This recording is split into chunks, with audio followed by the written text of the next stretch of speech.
Hi guys, welcome to my channel. My name is Kushi and today I'm going to be discussing how I got into the School of Dentistry and Oral Health. I've just completed my first year of Bachelor of Oral Health Sciences and I just want to tell you guys the pathway I took to get to where I am now, in the hope that it may help somebody in the future who is wanting to pursue a career in oral health. So my journey goes all the way back to high school for me. My last year of high school, I decided to go ahead and complete a university subject along with my standard year 12 subjects. I'll just briefly mention what the subjects were for those who are interested in them. So I completed English, I did 2 mathematics, further and methods, biology and psychology. These were my normal year 12 subjects, and then I added 2 university subjects, one for semester 1 and one for semester 2, which were human physiology and anatomy. This was through a program called VCE Plus, which the university I was looking at was offering.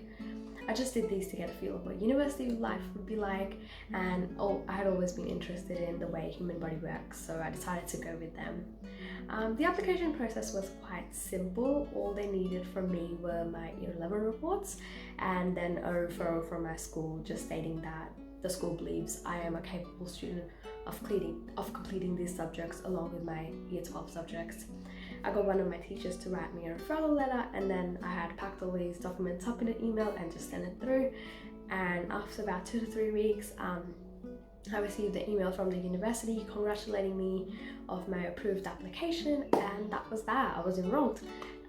Also just wanted to mention I applied for this program at the end of year 11 in order to start the university subjects at the same time as my year 12 subjects the following year. So one other thing I had done through high school was volunteering work.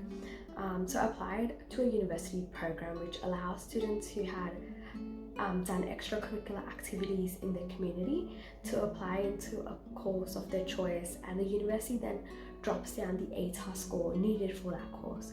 So for example, if a course requires an ATAR of 80 or above and you apply through this special program, the university will be like, alright, we will offer you the course that you want for an ATAR of 75 or above instead of 80 or above. So I'd done that as well, just to keep all my options open.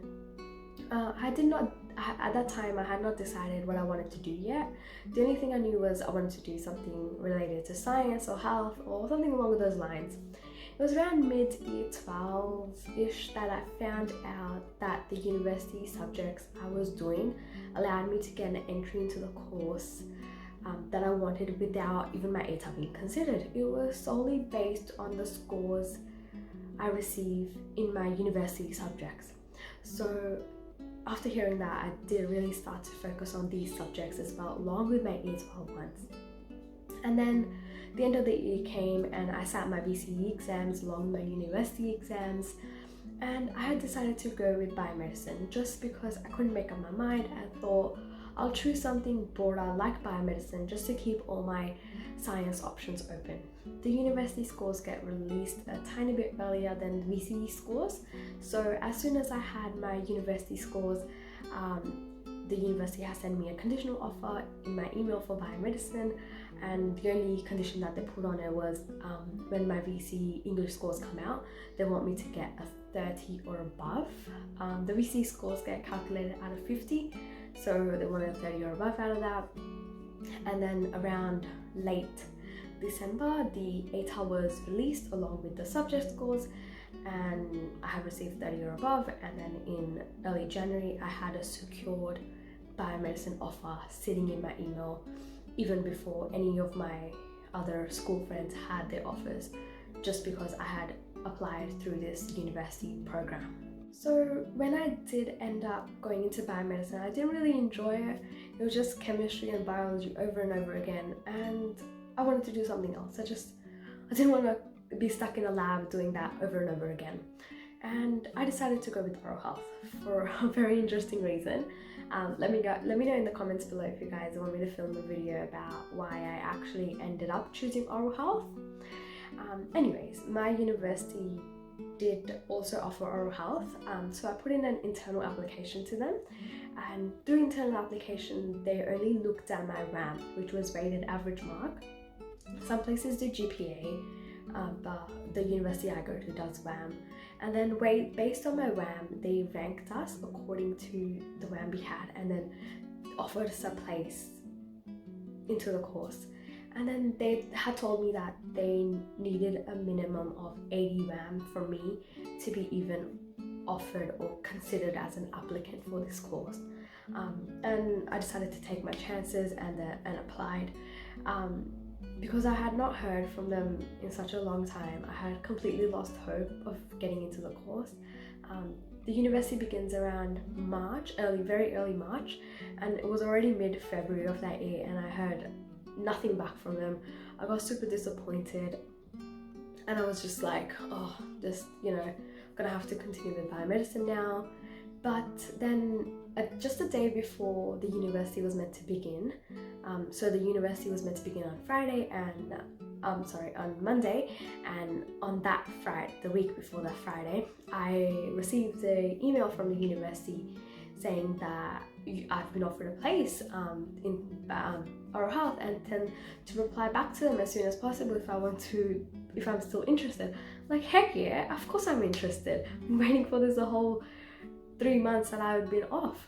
So I had only that Saturday and Sunday to move to the other side of the state, basically. The course was being offered on a regional campus, so I needed to find accommodation, I needed to sort out my uniform, my instruments, and get to that regional campus by Monday. And that's what I decided to do. And by Monday morning, I was in my car driving down to regional area from where I live, ready for my first class. One other thing I did in my Christmas holidays after completing my first year of biomedicine and eagerly waiting for the oral health offer was contact a few dental clinics in the area and apply for a receptionist job, just to get a feel of the industry and what it feels like working in a dental clinic, what the people are, and just stuff like that. And one of the clinics got back to me, and the manager was super nice. They had offered me a job straight away and also asked if I would be interested in working as a dental assistant if they decided to train me up. I was like, yeah, of course, why not? I would love to do that. And the dental assisting job I did was for about 8 months, and it helped me so much because I had learned the steps to many procedures and what different instruments mean and their uses, just because I was working right next to a dentist on a daily basis. So I had an advantage compared to some of my colleagues who had never heard of these instruments when I decided to get into oral health, and that experience was so helpful. So if you're thinking of applying into a dental or oral health course, I really recommend that if you have some free time, ask some clinics around your area if you can spend some time working there, just to get used to the environment and the industry. The one message I really want to get across to you guys is that don't be disheartened if you don't get into the course you want straight away, and if you don't get the required score. There is always a pathway you can take or another course you can do to boost up your scores. You don't even have to complete the full course. You can just complete 1 year and transfer, just like I did. And I would really recommend doing some extracurricular activities and applying through special programs, anything that will increase your chances of getting in. Try to do university subjects if you can to get as much experience of university life, and at the end of the day, decrease your workload in the future years, because past study does get credited. For me, because I had done the 2 subjects in university, in my biomedicine year, I had the choice of reducing my workload from 4 subjects to 3 subjects, or to add in a second year subject. I decided to add in a second year subject, and then when I came to oral health, those same subjects got credited again, and then instead of doing 4 subjects like many of my colleagues were doing in first semester, I was only doing 2 subjects because my past ones got credited. And same for second semester, instead of doing 4, I was doing 3 subjects. So it really emptied out that space and allowed me to focus on the dentistry and oral health subjects and really understand them. And the most important thing is to not lose hope and just keep your options open. Just do as much as you can to keep every single door open. If you guys have any other suggestions for future videos and really want to know why I chose oral health, please let me know in the comments below. And if you enjoyed today's video, please don't forget to like and subscribe to my channel, and I will see you guys in the next one. Bye bye.